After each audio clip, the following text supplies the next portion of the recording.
I'm going to tell you what happens when caregivers try to keep everything in their head and how to stop doing that. It'll give you back more control, a sense of relief, and so you can just get on with your day. So this morning, Ben's team member, the morning person, called in sick, wasn't feeling well.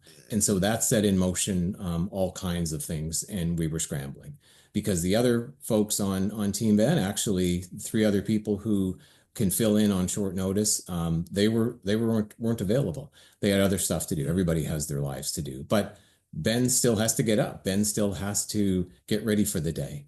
And so I put everything aside on my calendar, and Ben takes priority. But because I don't do it every day, I don't remember everything. And that can bring a lot of stress into your life, especially when I'm starting off on the wrong foot, thinking the day's going to go one way and now it's completely upside down.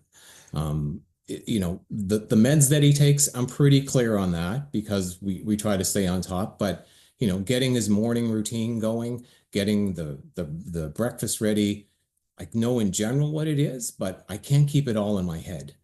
And so what we learned early on was to write that stuff down. And what we did is we wrote it down into what we call our pink book. And so what I did is once I got Ben ready and got things started, I just flipped to the page where it said, this is how you prepare his oatmeal in the morning. These are the meds that he gets at this time. So I didn't have to keep it all in my head. And what that does, it brought back the relief that I needed just to focus and stay in tune with what Ben needed.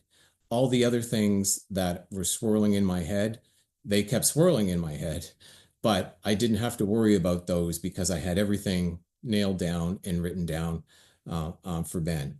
So you kind of breathe differently. You realize that you don't have to have everything at your fingertips in your mind, that it actually is down on paper.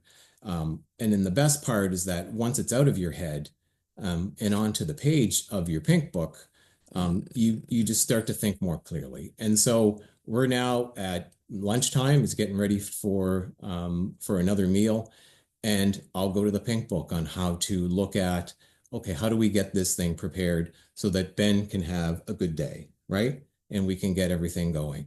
So if you're trying to carry it all in your head, if you feel that it's too much, you're not alone. I mean, it happens. We've been doing this for a long time, and it ebbs and flows. The stress ebbs and flows. But we have things written down that are the essential care information, so I don't have to remember those. So all the other stuff that's going on in my life, I can't control a lot of that, but what I can control is all the information and all the details around what needs to make Ben's life really good, to make his day the best that it can be. And that pink book can help you reclaim some of the calm in the chaos. And that's what it did for me today. If this sounds like something that you'd like to learn more about, just write the word pink in the comments below and we'll get you more information. So I hope you have a good rest of your day. And Ben, I guess it's lunchtime. We'll talk to you soon.